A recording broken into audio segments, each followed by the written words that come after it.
Partons à la découverte d'un jeu, mais pas que. Nous allons avoir également une discussion autour de Holy Grail avec Olivier Mélison. Bonjour Olivier. Et bonjour Xavier, ça va bien? Ça va bien, merci. On va parler de Muséum, un jeu qui est actuellement sur Kickstarter, qui fait partie de ces jeux qui marchent sur sur financement participatif. Mais avant, on va s'intéresser à vous et à Holy Grail, parce que Holy Grail, pour avoir fait une interview autour du dernier jeu de Jérémy Pinger, Outlaws, il y a une particularité qui m'a interpellé, c'est que vous partez pour faire des jeux d'une qualité exceptionnelle pour tout le monde, en fait, pour le plaisir de jouer. Oui, c'est vrai que dès le début, à la naissance de l'IGREL, quand on s'est tous mis ensemble autour de la table, c'est-à-dire il y avait Jérémy, il y avait Jamie, il y avait Vincent Dutré, et il y avait Eric et moi-même, dès le début, on s'est dit, on veut faire les jeux qui nous plaisent. Et pour faire les jeux qui nous plaisent, il faut aller au bout. C'est-à-dire on fait peu de compromis dans les choix que nous décidons de faire. Donc aussi bien esthétique, en termes de contenu, en termes de gameplay. À la fin, c'est le jeu qu'on édite, c'est le jeu auquel on joue, on a joué et on rejouera probablement. Alors ça peut prendre du temps, mais au final, ça donne de magnifiques objets. Alors ce ne sont pas que de magnifiques objets, ce sont aussi des jeux auxquels on prend plaisir à jouer. Mais il faut dire que là, avec Muséum, vous avez fait un jeu qui visuellement tape à l'œil avec les illustrations de Vincent Dutré. Absolument, alors dès le début, quand on a fait les premiers prototypes avec Eric, ça remonte quand même maintenant à 2 ans et demi hein, à peu près. euh, Dès le début, on s'est dit, il peut y avoir qu'un illustrateur qui va créer notre imaginaire.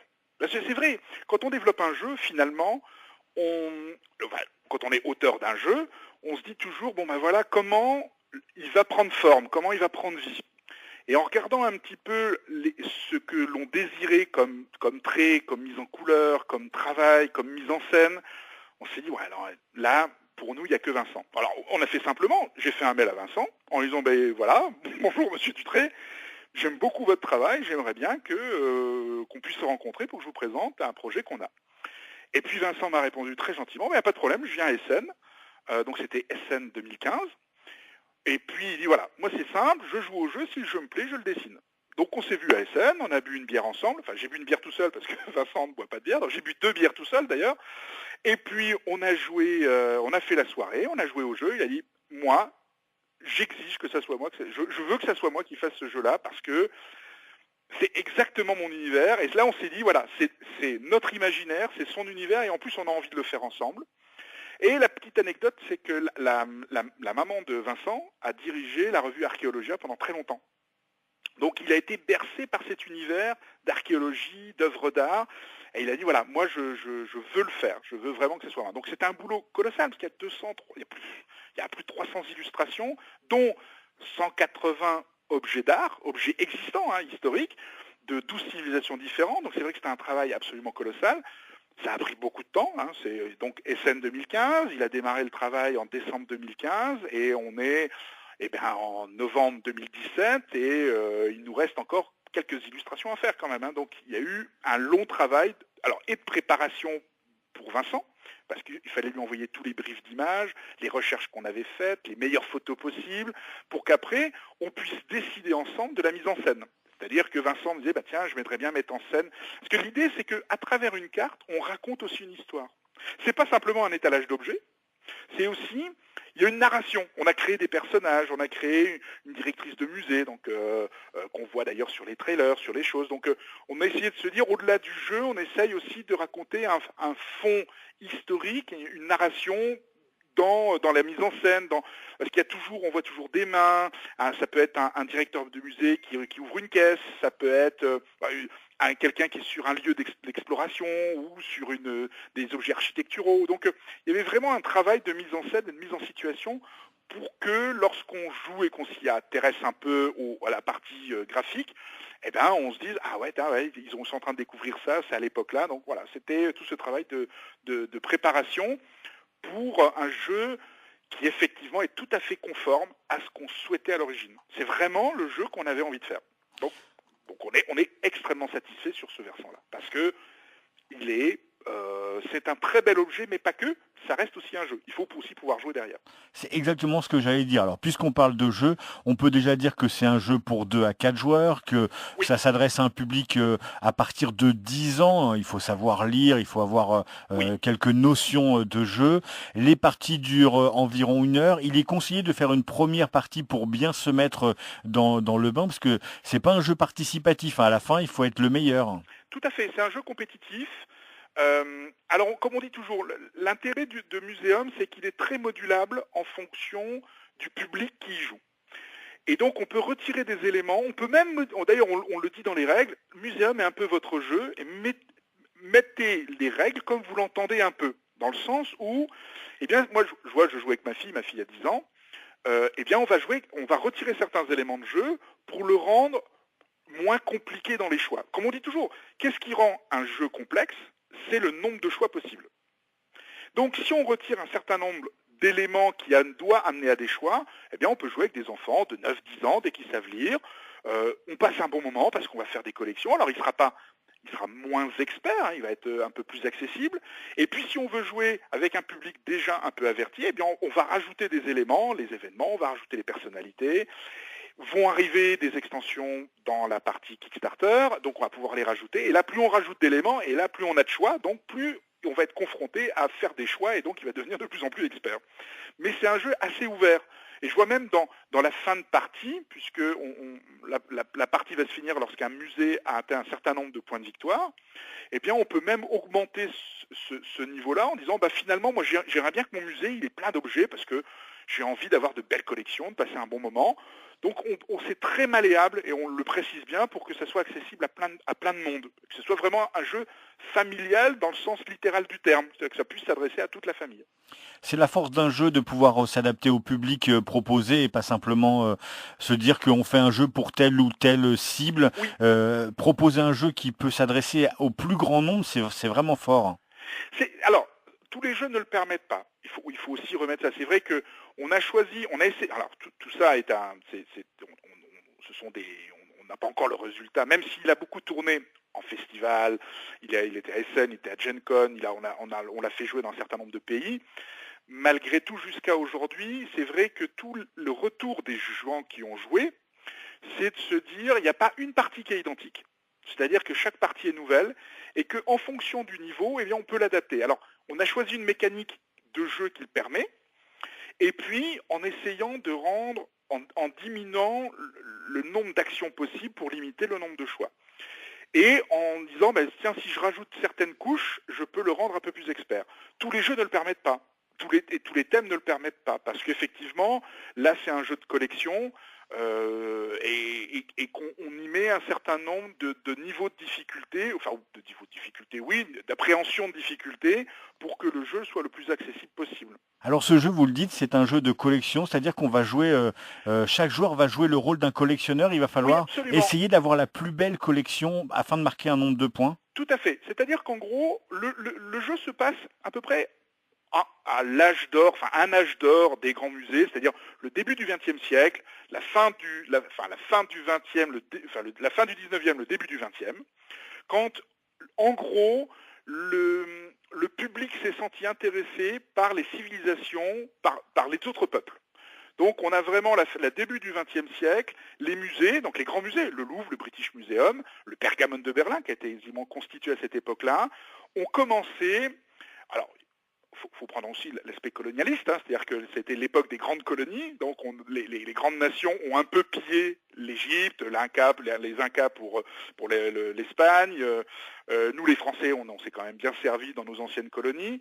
Donc, on a ramené tous ces artefacts pour les exhiber aux gens, au peuple, et qui leur permettaient de voyager, donc de faire découvrir. Donc on va jouer un directeur de musée, à peu près au XXe siècle, et l'idée est d'aller chercher des objets sur les 4 continents, et dans chaque continent il y a 3 civilisations, donc on a 12 civilisations au total, et on va avoir des objets qui vont être on va faire des collections de civilisations, donc en gros de couleurs, donc on a l'Égyptien, les Mésopotamies, le Japon, les Celtes, et on a également des domaines, donc en gros on va avoir l'architecture, l'agriculture, la guerre, la religion, donc on a 6 domaines et 12 civilisations, et le but est d'organiser des collections dans un musée réel, c'est-à-dire un plateau que chaque joueur a devant lui, dans lequel il va poser des objets, en gros, dans des salles. Et les objets vont s'aligner de manière orthogonale, et on va constituer des collections de cette manière-là. Donc aussi bien des collections de civilisation ou des collections de domaines. Évidemment, le but est d'optimiser son musée pour qu'un objet puisse coïncider dans un domaine et une civie. Si je prends par exemple le masque Toutankhamon, eh bien je peux très bien l'utiliser dans une collection égyptienne, tout en utilisant le masque Toutankhamon dans une collection d'art et d'écriture. Et donc, chacun va devoir se battre pour optimiser son musée. Exactement. Donc tous les tours, les joueurs vont aller rechercher des objets dans un des continents, les intégrer à leur réserve personnelle, donc en gros les cartes en main, et ils vont devoir, en gros, dépenser des ressources de musée pour pouvoir exposer des objets dans leur musée. Et on va enchaîner les tours de cette manière-là, sachant que viennent se rajouter des personnalités, c'est-à-dire qu'on va pouvoir engager des personnalités qui vont améliorer nos collections. Donc ça peut être un spécialiste des Incas ou un spécialiste de l'agriculture. Et ces personnalités peuvent effectivement venir améliorer les collections. Tout ça au gré d'événements historiques. Alors, historiques dans la valeur des cartes, mais pas historique dans leur déroulement chronologique, puisque évidemment le paquet d'événements qui va se passer va être mélangé. Donc on peut avoir par exemple la guerre de sécession aux États-Unis après la guerre de 14, puisque on va avoir des événements réels qui vont venir bloquer des continents, diminuer des continents, ou même trouver des mécènes. Je vois par exemple, qui est un fait réel, c'est toute la relation presse qu'avait eue l'expédition Livingstone en Égypte, et qui avait amené l'Angleterre à s'intéresser, à même faire une fondation. Ils avaient demandé de l'argent pour financer l'expédition Livingstone. Donc c'est un peu cette idée-là, c'est-à-dire qu'on a des faits réels qui viennent ponctuer des éléments qui vont avoir des impacts dans le jeu. Bon, on a une petite uchronie, parce qu'évidemment, ça ne va pas se passer dans l'ordre que ça s'est passé réellement, mais disons que c'est toujours encore dans l'idée d'avoir un petit fond, entre guillemets, pédagogique, pour dire, la guerre de l'opium, c'est quoi, que la HSBC, à l'époque, s'était créée pour justement faciliter les accords entre la Chine et le Royaume-Uni, et que ça a servi aussi de blanchiment d'argent pour la guerre de l'opium. Voilà, il y a plein de petits éléments connexes qui viennent rajouter un peu de piment historique dans la mécanique de jeu. Est-ce que c'était voulu ce côté pédagogique qui peut du coup donner au jeu une autre forme, on va dire, d'apprentissage je pense peut-être aux plus jeunes qui pourraient être intéressés et à qui ça pourrait donner des idées derrière. Absolument. Dès le début, avec Eric, donc mon co-auteur, Eric Dubus. Eric Dubus. Donc Eric, lui, est agrégé d'histoire. Donc c'est déjà un passionné d'histoire. Et ça fait 40 ans qu'on se connaît, donc ça fait, on était à la maternelle ensemble quasiment. Et donc, dès le début, on a voulu se dire, voilà, ce qui nous manquait, parce que comme nous sommes des joueurs à l'origine, de gros joueurs, on va dire ça comme ça, on a joué un certain nombre de jeux de musée, puisqu'il y en a plein d'autres qui existent, il y a de très bons, il y a le Pergamon de chez Yellow qui est un très bon jeu, on a Thèbes chez Queen Games qui est un très bon jeu. Malgré tout ça, à chaque fois on s'est dit, alors les seuls qui avaient fait ça, qui était un très bon jeu, c'est Archéologia, c'est des Français qui ont fait ça, je ne me souviens plus de l'éditeur, mais le jeu est très bon, mais qui se limite finalement à aller rechercher des objets, on va dire préhistoriques. Nous, quand on a fait ça, on s'est dit, c'est quand même sympa l'idée d'avoir de vrais objets dans son musée. Ça n'a aucune incidence mécaniquement. C'est-à-dire que dans le jeu, il n'y a pas d'incidence à ce que les objets soient vrais ou pas vrais. Sauf que pour nous, si je traite les Égyptiens, j'aimerais bien avoir dans mon musée le masque Toutankhamon, le buste de Néfertiti, des objets qui finalement, dans l'inconscient collectif de tout le monde, on a tous des représentations d'objets de civilisation. Ça peut être les quipous chez les Incas, ça peut être les tablettes d'argile pour les Mésopotamiens avec l'écriture cunéiforme. Donc c'était de se dire finalement j'aimerais bien avoir ces éléments-là dans le jeu. Donc dès le début on s'est dit on va garder le côté historique. Alors ça va être plus compliqué parce que il faut que mécaniquement le jeu tienne, donc qu'il soit équilibré mécaniquement. Donc on est bien 12 civilisations, 6 domaines. Chaque civilisation couvre 3 domaines, et il faut que dans chaque civilisation, j'ai donc 15 cartes d'une civilisation, et dans chaque civi, je vais avoir 5 cartes de chaque domaine. Alors au début, on se dit, c'est facile, Avec les Égyptiens, on n'a pas de problème. Ouais, mais il n'y a pas que les Égyptiens. Mais avec les Polynésiens, ça devient beaucoup plus difficile pour trouver l'agriculture polynésienne. Alors effectivement, on va trouver les maravailles, qui sont des sortes de serres qui avaient été faites à l'époque pour protéger les cultures parce qu'il y avait du vent, mais il faut en trouver 4 autres.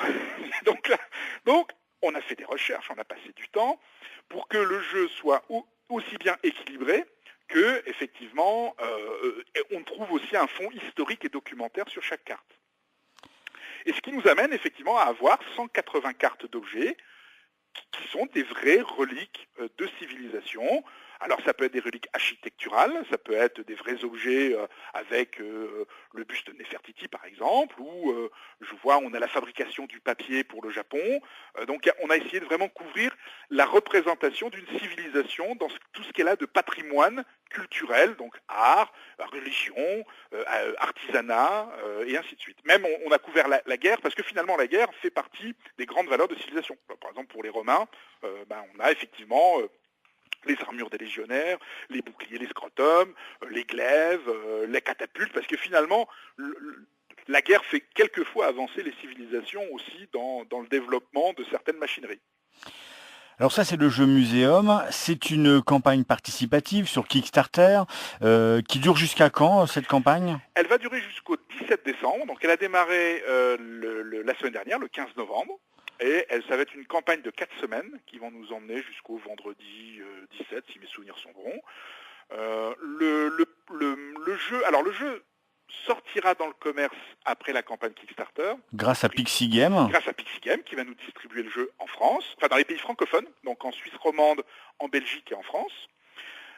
Et là, le Kickstarter, le prix de la participation est de 49 €, donc il est un petit peu inférieur à ce qu'on aura comme prix dans le commerce, parce que le jeu sera normalement en vente aux alentours de 55 €.